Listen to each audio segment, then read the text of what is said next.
नमस्कार मित्रों, मैं professor Chinmay Gaurang Modi, SDJ international college, accountancy मेरा विषय है और अकाउंटेंसी का मैं हेड ऑफ डिपार्टमेंट हूँ।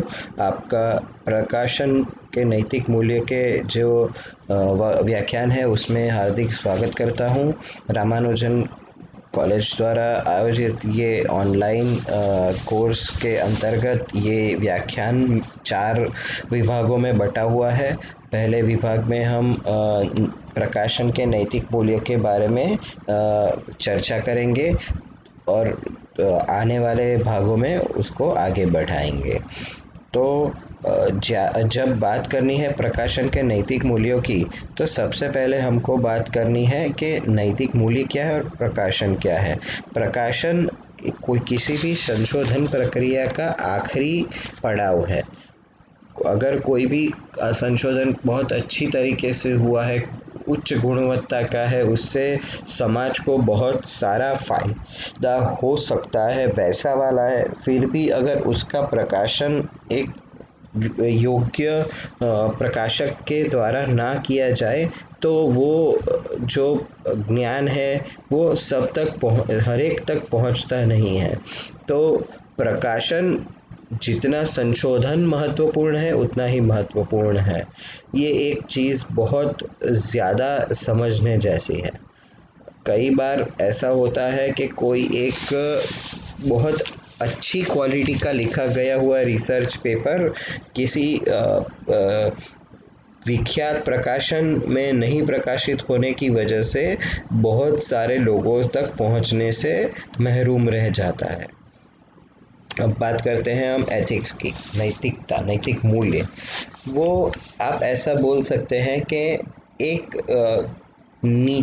एक धारा धोरणों का एक ऐसा सेट है जो निश्चित करता है कि कोई भी कार्य किस तरीके से किया जाना चाहिए या किस तरीके से नहीं किया जाना चाहिए। अगर हम बात करें तो वो कायदा की आधार पे कम और नैतिक आधारों पे ज़्यादा होते हैं।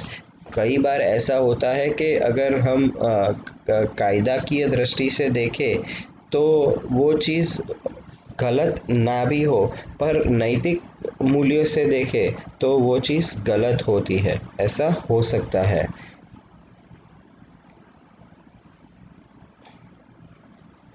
उसके बाद अगर हम बात करें पब्लिकेशन एथिक्स प्रकाशन नैतिक मूल्यों की, तो हम उसको बहुत सामान्य भाषा में अगर उसको बताना चाहे तो प्रकाशन नैतिक मूल्य वो कुछ ऐसे नियम और विधान है जो किसी भी प्रकार के एकेडमिक रिसर्च वर्क यानी कि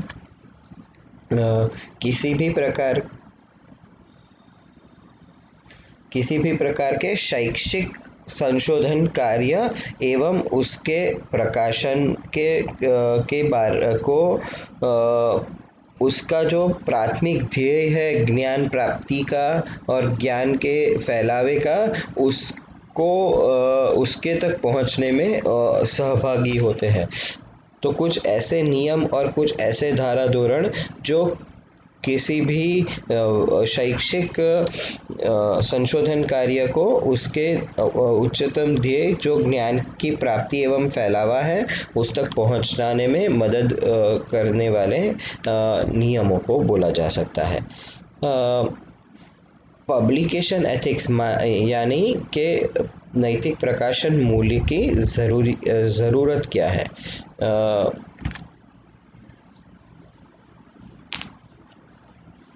सर्वप्रथम अगर हम बात करें तो ज्ञान का आधार होता है कोई भी प्रकाशित जो कार्य है, कोई भी प्रकाशित वस्तु, कोई भी प्रकाशित ज्ञान है, वो संपूर्ण ज्ञान का आधार बोल सकते हो आप उसको। तो अगर वो नैतिक तरीके से प्रकाशित हुआ है तो वो एक आधारभूत स्रोत हो सकता है ज्ञान का, तो इसीलिए सबसे ज़्यादा ज़रूरत है, ऐसा हम बोल सकते हैं। उसके अलावा हम ये भी बोल सकते हैं कि कोई भी व्यक्ति, कोई भी समूह एवं सोसाइटी यानी कि समाज उसके हितों को अच्छे से ध्यान में रखना, वो भी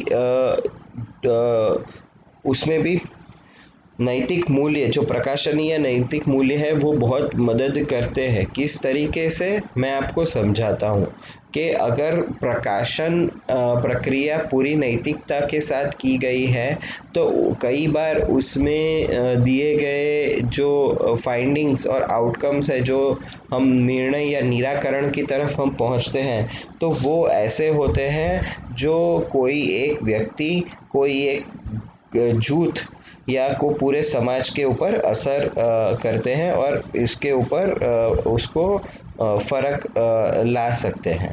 तो ये इसलिए वो बहुत ज़्यादा ज़रूरी हो जाता है। जो भी प्रकाशन को फॉलो करता है, जो भी उसको उसको पढ़ता है, उसको भी एक नैतिक रास्ता दिखाए, वो भी एक महत्व की बात हो सकती है। और जो संशोधक है, जो रिसर्चर है, जिसने पूरा संशोधन कार्य किया है, तो उसकी भी जो इमेज है उसका निर्माण करने में वो ये अगर उस नैतिक प्रकाशन मूल्य बहुत उपयोगी होते हैं। अगर प्रकाशक अगर जो संशोधक है उसने पूरा संशोधन कार्य एकदम उच्च नैतिक मूल्यों के साथ एकदम ठीक प्रक्रिया में रह के किया है, तो वो अच्छे से अच्छे प्रकाशन में वो आएगा, उसका कार्य उसको लिया जाएगा और उससे उसकी छवि अच्छी तरीके से बनने का निर्माण होता है। तो ये बोल सकते हैं आप कि ये ज़रूरियात या ये उपयोगिता है, मतलब ये ज़रूरियत है पब्लिकेशन एथिक्स की। उससे आगे की बात करें तो प्रकाशन मूल्य का कार्य क्षेत्र कहाँ से है? तो कौन कौन सी प्रकाशन की या संशोधन की ऐसी चीज़ें हैं जिसके अंदर ये सारी चीज़ें आ जाती है, ये प्रकाशनीय मूल्यों का, नैतिक मूल्यों का उपयोग ज़रूरी बन जाता है। तो देखो, कोई भी प्रक्रिया करें उसमें नैतिक मूल्यों का समावेश वो खूब જ एकदम सरल है और एकदम आधारभूत है। पर अगर हम प्रकाशन कार्य की बात करें तो सबसे पहले जब हम विषय वस्तु का निर्णय लेते हैं कि इस विषय पे हम अपना संशोधन कार्य करने वाले हैं, तो उसके बाद जो भी व्यक्ति, जो भी समूह, जो भी संस्थान, जो भी विषय के बारे में जाहिर निविदा में जो माहिती अवेलेबल है उसका उपयोग करना ठीक है। पर अगर जो माहिती जाहिर उपलब्ध नहीं है, अगर वो हमें उस व्यक्ति या उस संस्थान से मांगनी पड़ेगी या लेनी पड़ेगी या उनसे माहिती एकत्रित करनी पड़ेगी, तो उस समय पे उनका एक उनकी मंजूरी, उनकी पूर्व मंजूरी बहुत ज़रूरी हो जाती है कि हाँ, आप ये विषय वस्तु या ये व्यक्ति या ये संस्था के बारे में संशोधन कर सकते हैं और ये जो माहिती हमने आपको दी है, ये जो हमने आपको सब बताया है, आप उसका उपयोग अपने संशोधन में कर सकते हो। राइट, जो तथ्य, जो हकीकत, जो बात, जो विवरण, जो सब बता मतलब एकत्रित किया गया होगा किसी विषय या किसी व्यक्ति या किसी संस्थान या किसी व्यक्ति विशेष से के बारे में, तो उसकी अप्रूवल, उसकी मंजूरी लेना बेहद अनिवार्य है।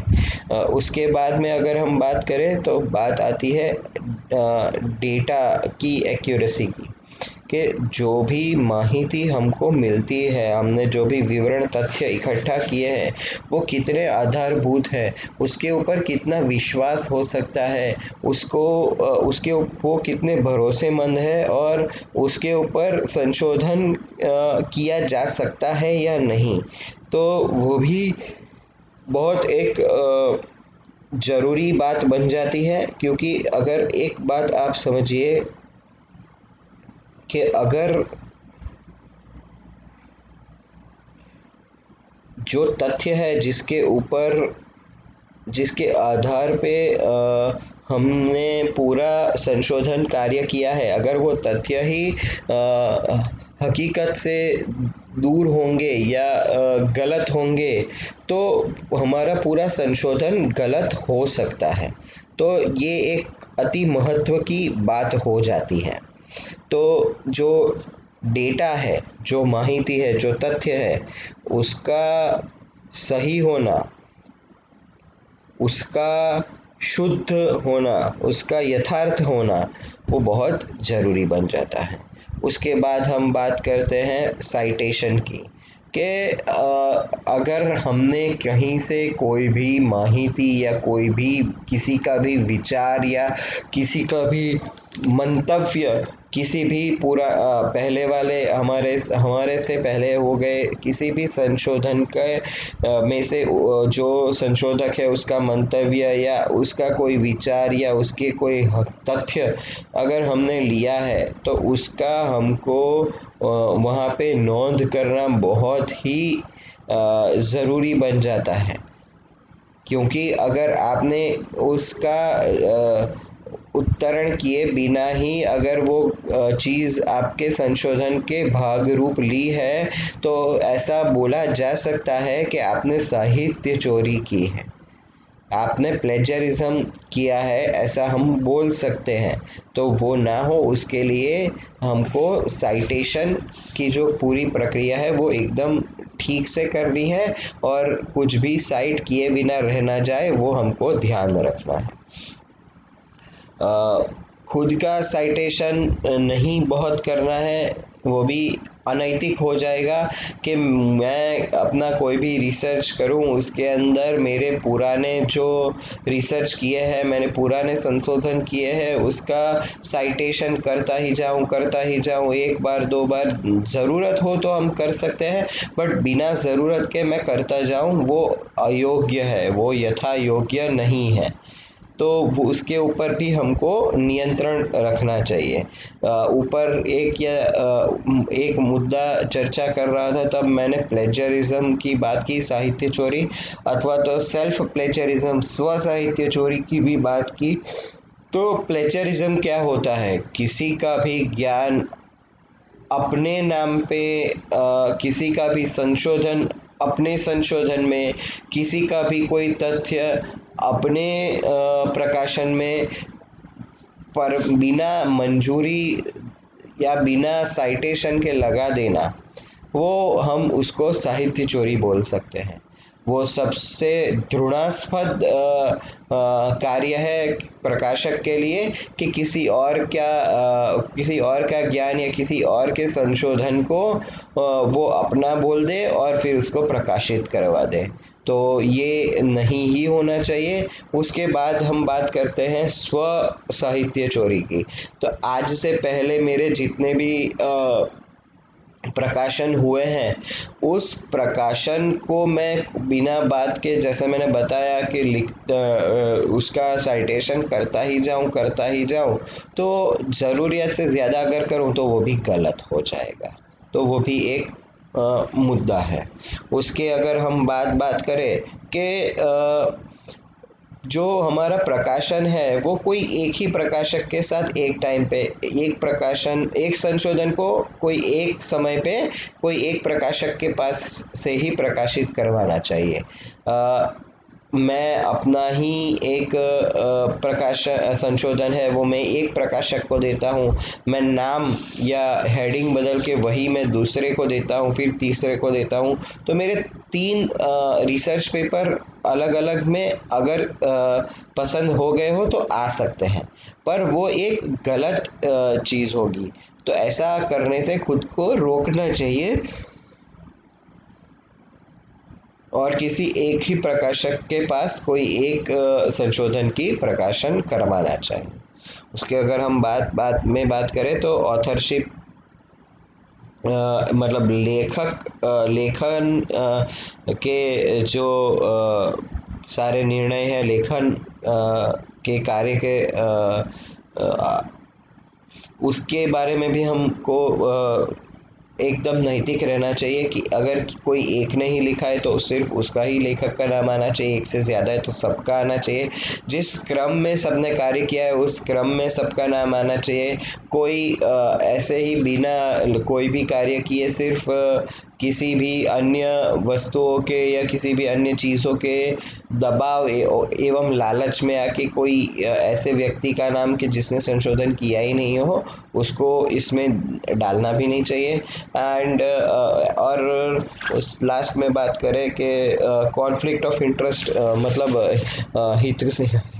हित का संघर्ष नहीं होना चाहिए। आपके जो फाइंडिंग्स है वो आपको आपके निराकरणों को किसी भी हालत में किसी भी के भी प्रभाव में आके बदलना नहीं चाहिए। उसके अगर हम बाद में बात करें तो कौन कौन से ऐसे व्यक्ति हैं जो पूरी प्रकाशन प्रक्रिया में होते हैं, तो सबसे पहले होते हैं लेखक के जो अपना संशोधन करते हैं और पूरा लिखते हैं। उसके बाद में होते हैं संपादक और पीयर रिव्यूअर्स, वो लोग संशोधन एवं लेखन की गुणवत्ता का मानदंड नक्की करते हैं और वो देखते हैं कि वो जो संशोधन कार्य है जो लिखा गया है वो ठीक से लिखा गया है, किसी भी प्रकार की कोई भी बदलाव की ज़रूरत है या नहीं, अगर है तो वो कितने बदलाव की ज़रूरत है वो सब नक्की होता है। उसके बाद हम बात करते हैं पब्लिशर्स की। तो जो प्रकाशक होते हैं वो कि जो प्रकाशन का कार्य अपनी जर्नल में करते हैं, तो ये मुख्यतः इतने व्यक्ति इस पूरी प्रक्रिया में होते हैं। ज़रूरत क्या है पब्लिकेशन के जो एथिक्स है उसकी ज़रूरत क्या है? उसकी ज़रूरत ये है कि एकदम ज़्यादा आप सीरियस नहीं हो वैसे वाले बहुत सारे जो गंभीर नहीं है वैसे वाले बहुत गलत कार्य प्रकाशन एवं संशोधन के कार्य में होते हैं जो नहीं होने चाहिए। तो उसको रोकने के लिए संशोधन एवं प्रकाशन के नैतिक मूल्य को जितना हो सके उतना उसका फैलाव करना और उसको महत्व देना ज़रूरी हो जाता है। और ये जो हम बोल रहे हैं कि बहुत कम गंभीर वैसे वाले संशोधन की बहुत सारी क्षतियाँ होती है और उसके पकड़े जाने का जो संभावना होती है वो बहुत कम होती है। तो अगर कोई संशोधक चाहे तो वो कहीं से अपना पूरा संशोधन किसी और के संशोधन से उठाकर उसको पब्लिश करवाए, तो भी अगर उसने बहुत स्मार्ट तरीके से ये पूरा कार्य किया हो तो उसको पकड़ना मुश्किल हो जाता है। तो इसीलिए अगर संशोधन के और प्रकाशन के एथिक्स अगर होंगे तो लोग एथिकली ही या नैतिक तरीके से ही अपना पूरा कार्य करेंगे, तो ये मुश्किल थोड़ी कम हो सकती है। और तीसरा ये कि कई बार ऐसा होता है, शायद बहुत बार ऐसा होता है कि हम संशोधन का जो कार्य है, शैक्षणिक संशोधन का जो कार्य है, वो सिर्फ और सिर्फ अपनी जो कैरियर का एडवांसमेंट के लिए जो ज़रूरियात है वो उसके ही लिए हम करते हैं। हम ज्ञान का